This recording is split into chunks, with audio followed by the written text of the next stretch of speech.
കേരളത്തിൻ്റെ ഇന്നത്തെ ഒരു സാമൂഹിക രാഷ്ട്രീയ സാഹചര്യത്തിൽ സാവറിയ ബസന്ത് എന്ന മലയാളി വിദ്യാർത്ഥിയെ കൊല ചെയ്ത സദറുൽ അനാം ശിക്ഷിക്കപ്പെടാനുള്ള എന്തെങ്കിലും സാധ്യതയുണ്ടോ?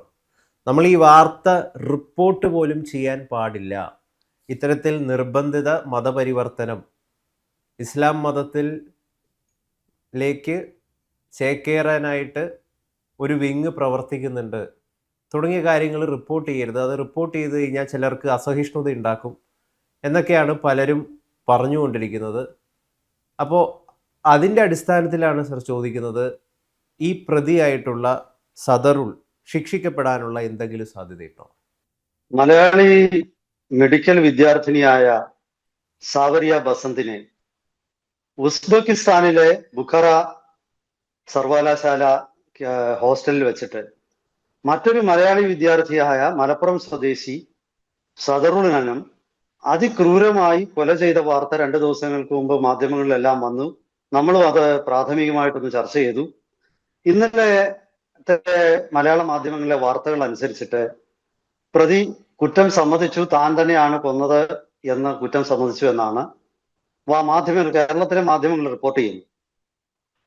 അപ്പോൾ കൊല്ലപ്പെട്ട കുട്ടിയുടെ, അതായത് ഇരയുടെ മാതാപിതാക്കൾ അവരുടെ ബന്ധുക്കളും ഒക്കെ പറയുന്നത്, ഇസ്ലാം മതത്തിലേക്ക് നിർബന്ധിതമായിട്ട് മതപരിവർത്തനം ചെയ്യാൻ ശ്രമിച്ച് പരാജയപ്പെട്ടതിനെ തുടർന്നാണ് കോപാകുലനായ സദറുൽ അനാം വിദ്യാർത്ഥിനിയെ അതിഭീകരമായി മർദ്ദിച്ച് അവളുടെ ശരീരം ഇഞ്ചിഞ്ചായിട്ട് കാൽപാദം തൊട്ട് തലച്ചോറ് വരെ മർദ്ദിച്ച് അത് ചതച്ച് ഇഞ്ചപ്പരുവമാക്കി കുട്ടിയെ കൊലപ്പെടുത്തി എന്നുള്ളത് മനസാക്ഷിയുള്ള ആരും ഞെട്ടിപ്പോന്നാണ്. കുമാരനാശാൻ പാടിയതുപോലെ കണ്ണയും അടങ്ങുക, കരിഞ്ഞു മലിഞ്ഞു ഈ മണ്ണാകും, ഈ മലര് വിസ്മൃതമാകും ഇപ്പോൾ എന്നുള്ള അതുപോലുള്ള കണ്ണയും അടങ്ങുക എന്ന് നമുക്ക് പറയേണ്ട വരും. കാരണം അത്ര ക്രൂരമായിട്ട് ഒരു ചെറുപ്പക്കാരനെ മറ്റൊരു ചെറുപ്പക്കാരിയെ കൊല്ലാൻ സാധിക്കുന്നു എന്നുള്ളത് കേരള സമൂഹത്തിന്റെ ഒരു ഇപ്പോഴത്തെ അവസ്ഥയുടെ ഒരു നേർക്കാഴ്ചയാണ്. അങ്ങനെയാണ് എനിക്ക് തോന്നുന്നത്. അപ്പൊ ഇത് നിസ്സാരമായിട്ടുള്ള ഒരു സംഭവമല്ല. പക്ഷേ കേരളത്തിന്റെ രാഷ്ട്രീയ സാമൂഹിക പശ്ചാത്തലത്തിൽ സദറുൽ അനാം ശിക്ഷിക്കപ്പെടാനുള്ള സാധ്യത പൂജ്യമാണെന്നാണ് ഞാൻ കരുതുന്നത്. ഒരിക്കലും സംഭവിക്കാനിടയില്ല. സദറുൽ അനാം വരും ദിവസങ്ങളിൽ സദറുൽ അനാത്തിനെ രക്ഷിക്കാനുള്ള PR ക്യാമ്പയിൻസ് പലതും തുടങ്ങും. ഈ വിഷയം ചർച്ച ചെയ്യുന്ന ആർക്കെതിരെ പോലീസ് കേസുകൾ രജിസ്റ്റർ ചെയ്യപ്പെടും. ഇത് രഹസ്യമായിട്ട് സർക്കാരും പ്രതിപക്ഷവും ഒറ്റക്കെട്ടായിട്ട് നിന്ന് ഈ വിഷയത്തിൽ തീരുമാനങ്ങൾ എടുക്കും. സദറുൽ അനാത്തിന് മാനസിക വിഭ്രാന്തിയാണ് എന്നൊക്കെയുള്ള ആരോപണങ്ങൾ, അല്ലെങ്കിൽ അയാള് മയക്കുമരുന്നിന്റെ സ്വാധീനത്തിലായിരുന്നു, അങ്ങനെയൊക്കെയുള്ള ഒരുപാട്. ഇനി അവസാനം ഇരയെ അപകീർത്തിപ്പെടുത്താനുള്ള ശ്രമവും വരും. നിങ്ങൾ നോക്കിക്കോണം ഞാൻ ഈ പറയുന്നത്. കാരണം ഇതൊക്കെ എനിക്ക് കബഡി നിരത്തിയിട്ട് പറയാൻ ഞാൻ ജ്യോതിഷനൊന്നുമല്ല. പക്ഷേ കേരളത്തിലെ ഈ കഴിഞ്ഞ കുറച്ച് കൊല്ലങ്ങളായിട്ട് ഇത്തരം നിരവധി സംഭവങ്ങൾ റിപ്പോർട്ട് ചെയ്തിട്ടുണ്ട്. ഞാൻ തൽക്കാലം പേരൊന്നും പറയുന്നു. ഈ 10ഓളം സംഭവങ്ങളിൽ ഇങ്ങനെയുള്ള ആരോപണങ്ങൾ പൊതു ഇടത്തിൽ നിങ്ങൾ തിരഞ്ഞു നോക്കിയാൽ നിങ്ങൾക്ക് കിട്ടും. ഇതിലെ ഈ പ്രതി ആര് എന്ന് പോലും നമുക്ക് ഇന്ന് അറിഞ്ഞുകൂടാ. കാരണം ഇതിലൊക്കെ തന്നെ ഒരുപാട് പഴുതുകളുണ്ട്. പ്രത്യേകിച്ച് ഈ കേസിൽ ഇത് നടക്കുന്നത് ഉസ്ബെക്കിസ്ഥാനാണ്. അവിടുത്തെ എന്ത് തെളിവാണ് പോലീസിന് ലഭിക്കുന്നത്? ഇയാളുടെ മോട്ടീവ്, ഇയാള് ഒരു കൊലപാതകം നടന്നാൽ കൊലയ്ക്ക് ഉപയോഗിച്ച ആയുധങ്ങൾ കണ്ടെടുക്കണം. അതുപോലെ തന്നെ കൊലപാതകത്തിന്റെ മോട്ടീവ് തെളിയിക്കണം. ഇവിടെ മോട്ടീവ് തെളിയിക്കുക എന്നുള്ളത് വലിയ ബുദ്ധിമുട്ടായിരിക്കും എന്നാണ് ഞാൻ കരുതുന്നത്. കാരണം ഈ വിദ്യാർത്ഥി, ഒന്നാമത്തെ കാര്യം, അവിടെ നിന്നും എക്സ്ട്രഡിക്റ്റ് ചെയ്യണം ഇന്ത്യയിലേക്ക്. ഈ കൊലപാതകിയായ സദറുൽ അനാത്തിനെ ഇന്ത്യയിലേക്ക് തിരിച്ചുവിടും. അവിടെ അയാൾ പോലീസ് കസ്റ്റഡിയിലാണോ, അറസ്റ്റിലാണോ, ജുഡീഷ്യൽ കസ്റ്റഡിയിലാണോ എന്താണ് നമുക്ക് അറിഞ്ഞുകൂടാ. അപ്പം അവിടുത്തെ അന്വേഷണ ഉദ്യോഗസ്ഥന്മാർ വിചാരിച്ചാൽ വേണമെങ്കിൽ ഈ തെളിവുകളൊക്കെ തന്നെ നശിപ്പിക്കാം. അത് ചെയ്തുകൂടുന്നില്ല. കാരണം അവർക്കിത് അത്ര വലിയ സീരിയസ് ഇഷ്യൂ ആവണമെന്നില്ല. കാരണം ഇത് വലിയ രീതിയിൽ ചർച്ചയൊക്കെ ചെയ്തു കഴിഞ്ഞാൽ അവരുടെ രാജ്യത്തേക്കുള്ള ഒരു വിദ്യാർത്ഥികളുടെ ഒഴുക്കിനെ ഇത് ബാധിക്കും. അവിടുത്തെ ഉസ്ബെക്കിസ്ഥാനൊക്കെ പഴയ സോവിയറ്റ് യൂണിയന്റെ ഭാഗമാണ്. അക്കാലത്താണ് അവിടുത്തെ ഇൻഫ്രാസ്ട്രക്ചർ, അടിസ്ഥാന സൗകര്യങ്ങളൊക്കെ വികസിച്ചത്. ഇപ്പൊ അങ്ങനെയുള്ള ഒരു സ്ഥലത്ത് അവരുടെ ഒരു പണം കൊയ്യുന്ന മരങ്ങളായിരിക്കും ഈ പറയുന്ന വിദ്യാഭ്യാസ സ്ഥാപനങ്ങൾ. അപ്പൊ ആ വിദ്യാഭ്യാസ സ്ഥാപനങ്ങളുടെ സൽകീർത്തി നഷ്ടപ്പെടുക എന്നത് അവരെ സംബന്ധിച്ചിടത്തോളം ബുദ്ധിമുട്ടായിരിക്കും. അപ്പൊ അവർ ഈ കേസ് ഒതുക്കി തീർക്കാൻ സാധ്യത, അതിന് ഒരു ഒരു ഒരു സാധ്യത. പിന്നെ ഇവിടെ ഞാൻ പറഞ്ഞതുപോലെ കേരളത്തില് ഇതിപ്പോ എന്തുകൊണ്ടാണ് പ്രതിയുടെ ഭാഗത്തു നിന്ന് ഇപ്പൊ ആരും സംസാരിക്കുന്നില്ല എന്നൊരു സത്യമാണ്. മാത്രമല്ല, ഒരു ശുഭകരമായ കാര്യം, കേരളത്തിലെ മീഡിയ ആദ്യമായിട്ട് ഇങ്ങനെ ഒരു വിഷയത്തില് സത്യം, അതായത് മറ്റു സാധാരണഗതിയിൽ പണ്ടൊക്കെ കുടുംബാംഗങ്ങൾ തന്നെ പറയുകയാണ് ഇത് മതപരിവർത്തനത്തിന്റെ ഭാഗമായിട്ട് അതിന്റെ ശ്രമത്തിന്റെ ഇടയിലുണ്ടായ കൊലപാതകമാണെന്ന് പറഞ്ഞാൽ മീഡിയ ആ ഭാഗം റിപ്പോർട്ട് ചെയ്യില്ല. ഞാനും ഒരുപാട് പത്രങ്ങളിൽ ജോലി ചെയ്തിട്ടുള്ളതാണ്. അപ്പൊ അവിടെയൊക്കെ തന്നെ കൃത്യമായ ഓർഡറുകളുണ്ട്. നമ്മൾ എഴുതി വിട്ടാൽ, ഞാൻ ഹിന്ദുവിലൊക്കെ ജോലി ചെയ്യുമ്പോൾ അവിടെ എഴുതി വിട്ടാൽ പോലും അവര് എഡിറ്റ് ചെയ്ത് അത് ഡിലീറ്റ് ചെയ്ത് കളി, കട്ട് ചെയ്ത് കളി, അങ്ങനൊക്കെയാണ്. കാരണം നാട്ടിൽ എന്തൊക്കെ സംഭവിച്ചാലും കൊള്ളാം, നമ്മുടെ ഈ കപട മതേതരത്വത്തിന് ഹാനി സംഭവിച്ചുകൂടാ. അപ്പം നമ്മൾ എപ്പോഴും പൊളിറ്റിക്കലി കറക്റ്റ് ആയിരിക്കണം. എന്താ ചോദിക്കാൻ പറ്റില്ല, ചോദിച്ചു. അല്ല, ഇതൊരു കേരള സ്റ്റോറി തന്നെയാണ്. ഉസ്ബെക്കിസ്ഥാനിൽ നടന്ന അതിക്രൂരമായിട്ടുള്ള ആളുകൾ മറച്ചു പിടിക്കാൻ ശ്രമിക്കുന്ന ഒരു കേരള സ്റ്റോറി. നമുക്കറിയാം, ISISുമായിട്ട് ലിങ്ക്ഡ് ആയിട്ടുള്ള കുറേയധികം ആളുകൾ കേരളത്തിൽ നിന്ന് സിറിയയിലേക്കും അഫ്ഗാനിസ്ഥാനിലേക്കും പോയിട്ടുണ്ട്. മതപരിവർത്തനം ചെയ്യപ്പെട്ടിട്ട് പോയിട്ടുള്ള പെൺകുട്ടികളുണ്ട്. ഇത് ഇൻവെസ്റ്റിഗേഷൻ ഏജൻസികൾ, NIA വ്യക്തമാക്കിയിട്ടുള്ള കാര്യമാണ്. നിബിഷ സമ്പത്ത് അങ്ങനെയാണ് കൺവേർട്ട് ചെയ്ത് ഇസ്ലാമിലേക്കാവുകയും ഫാത്തിമ ഈസയായി മാറിത്തീരുന്നതും. സോണിയ സെബാസ്റ്റ്യൻ അങ്ങനെയാണ് ഇസ്ലാമിലേക്ക് കൺവേർട്ട് ചെയ്ത് ആയിഷയായി മാറിത്തീരുന്നതും. മെറിൻ ജേക്കബ് അങ്ങനെയാണ് ഇസ്ലാമിലേക്ക് കൺവേർട്ട് ചെയ്ത് മറിയമായി മാറിത്തീരുന്നത്. റഫേല, ഇങ്ങനെ കുറേയധികം പേര് ഇത്തരത്തിൽ അഫ്ഗാനിസ്ഥാനിലും സിറിയയിലേക്കൊക്കെ പോയിട്ടുണ്ട്. അപ്പൊ ഇതിനെയൊക്കെ യഥാർത്ഥത്തിൽ മലയാളി സാർ ഈ പറഞ്ഞ പോലുള്ള ഈ കപട മതേതരത്വം കൊണ്ട് നടക്കുന്ന, പൊളിറ്റിക്കൽ കറക്റ്റ്നെസ്സിന്റെ ഒക്കെ കാപട്യം കൊണ്ട് നടക്കുന്ന കുറെ പേര് മനഃപൂർവ്വം ബോധപൂർവം മറച്ചു പിടിക്കാൻ ശ്രമിക്കുകയാണ്. നിശ്ചയമായിട്ടും. കാരണം ഈ കേസിലൊക്കെ തന്നെ ഇത് സംബന്ധിച്ച് പോലീസ് കേസ് എടുത്തിട്ടുണ്ടോ? ഈ ഇപ്പൊ പറഞ്ഞ പേരുകളില് എനിക്കറിഞ്ഞുകൂടാ. കേസ് എടുത്തിട്ടുണ്ടെങ്കിൽ ആ കേസിന്റെ ഇപ്പോഴത്തെ അവസ്ഥ എന്താണ്? ഇനി അതിനേക്കാളൊക്കെ വലിയൊരു ചോദ്യം, ഈ കേസിൽ ഇത്തരം സമാനമായ നിരവധി കേസുകൾ ഉണ്ടാകുമ്പോൾ അതിന്റെ പിന്നിലെ ഒരു കോൺസ്പിറസി ആംഗിൾ ഉണ്ടാകും. ആ കോൺസ്പിറസി ആംഗിള് ഇതുവരെ കേരള പോലീസ് അന്വേഷിച്ചിട്ടുണ്ടോ? എനിക്ക് സംശയമാണ്. കാരണം ഞാൻ അത്തരം കോൺസ്പിറസി ആംഗിളിനെ കുറിച്ചുള്ള അന്വേഷണങ്ങളെ കുറിച്ചുള്ള ഒരു വാർത്തയും ഞാൻ വായിച്ചിട്ടില്ല. അതിന്റെ പേരിൽ ആ കോൺസ്പിറസി ആംഗിൾ അന്വേഷിക്കുമ്പോൾ എന്തെങ്കിലും നടപടി ഉണ്ടായിട്ടുണ്ടോ അതിന്റെ ഫലമായിട്ട്? എനിക്ക് തോന്നിയിട്ടില്ല. ഈ കഴിഞ്ഞ 10 വർഷത്തിനുള്ളിൽ അങ്ങനെ ഒരു സംഭവം ഞാൻ വായിച്ചായിട്ട് എനിക്ക് കോൺസ്പിറസി ആംഗിളിന്റെ കാര്യം എനിക്ക് തോന്നുന്നില്ല. ഇപ്പൊ കേരളത്തിൽ എത്ര തീവ്രവാദ ക്യാമ്പുകൾ നടന്നിട്ടുണ്ട്? നാറാത്ത്, പിന്നെ കണ്ണൂർ ജില്ലയിലെ നാറാത്ത്, പിന്നെ അതിനുശേഷം കൊല്ലം ജില്ലയിലെ അച്ചൻകോവിലെ, അങ്ങനെ ഒരുപാട് ക്യാമ്പുകൾ നടന്നിട്ടുണ്ട്. ആലുവയ്ക്കടുത്ത് ഒരു സ്ഥലത്തുണ്ടായിരുന്നല്ലോ ഒരു ക്യാമ്പ്, ഞാൻ പേര് മറന്നുപോയി സ്ഥലത്തിന്റെ.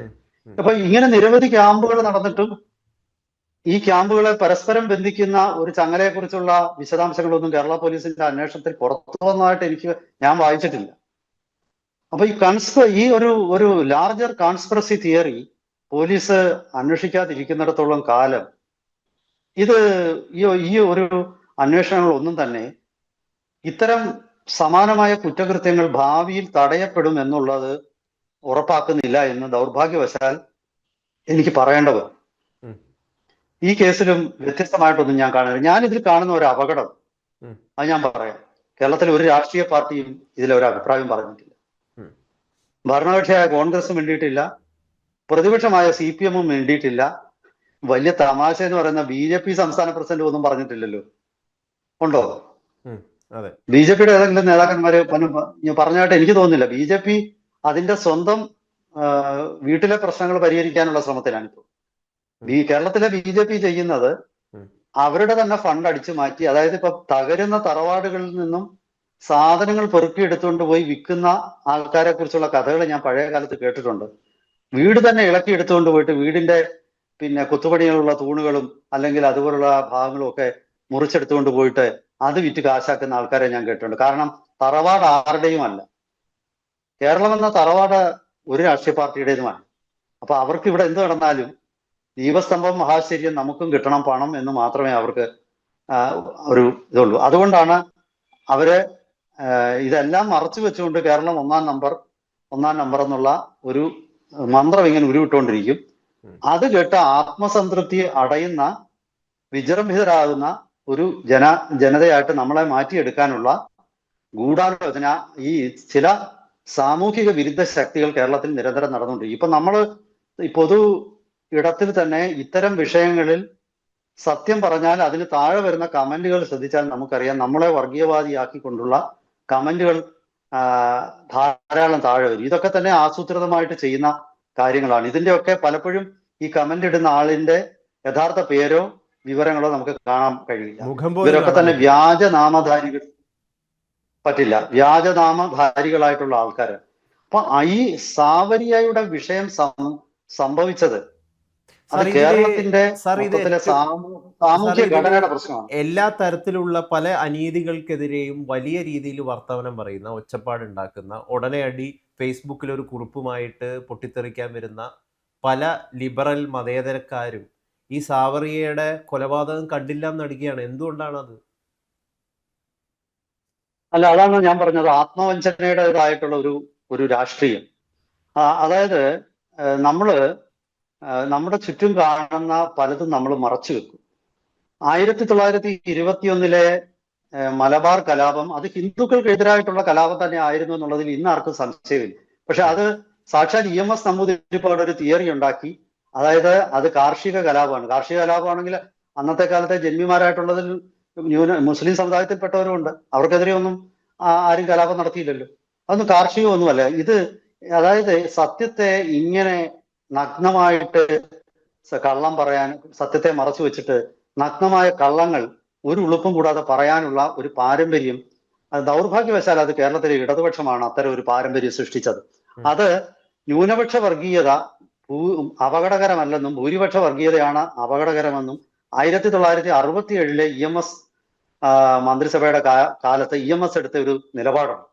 സത്യത്തില് എനിക്ക് തോന്നുന്നത് കേരളത്തിലെ ഇത്തരം നിലപാടുകളുടെ ഒക്കെ തമ്പുരാൻ EMS ആണ്.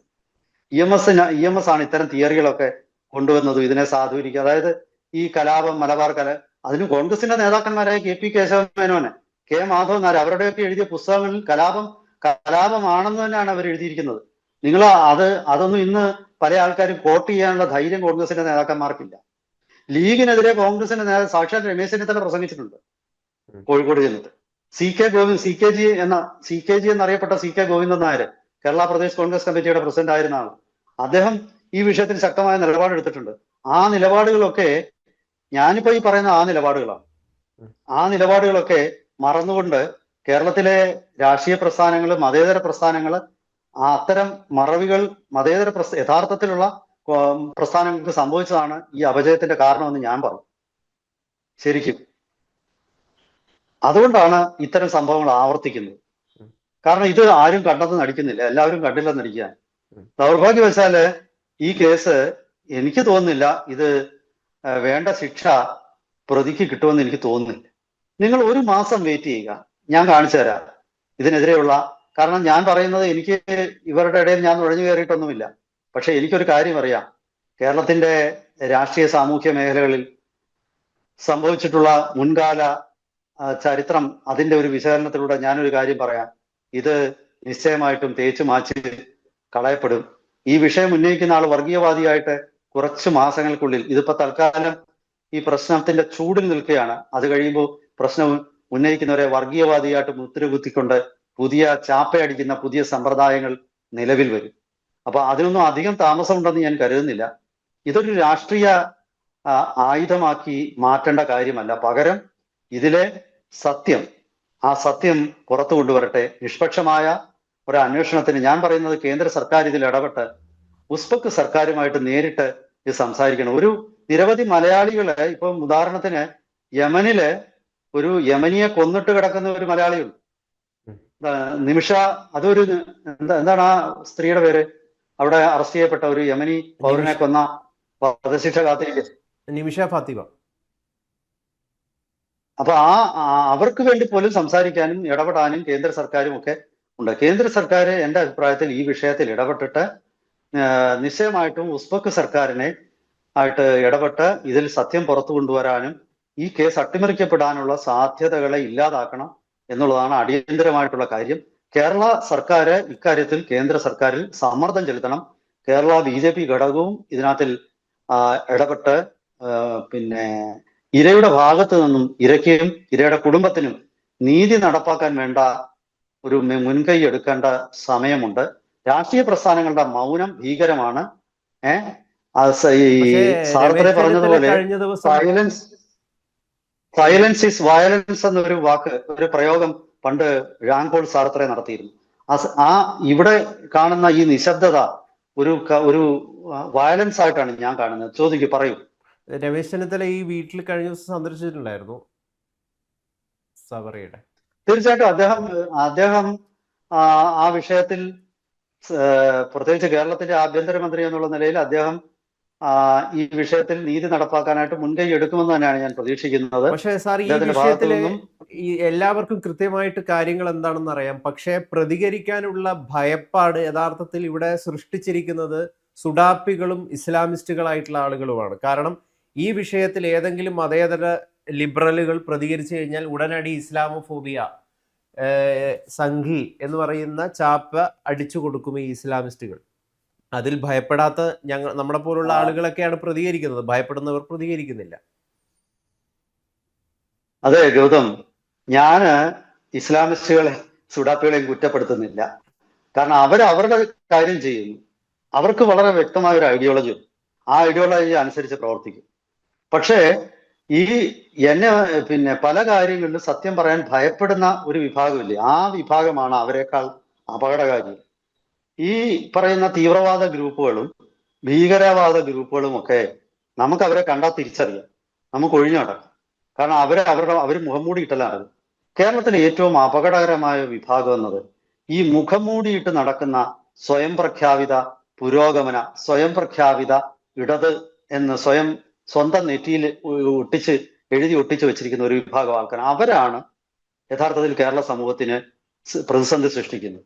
ഞാൻ തീവ്രവാദികൾക്ക് തീവ്രവാദ ആശയമുണ്ട്. അവരത് നടപ്പാക്കാൻ ശ്രമിക്കും.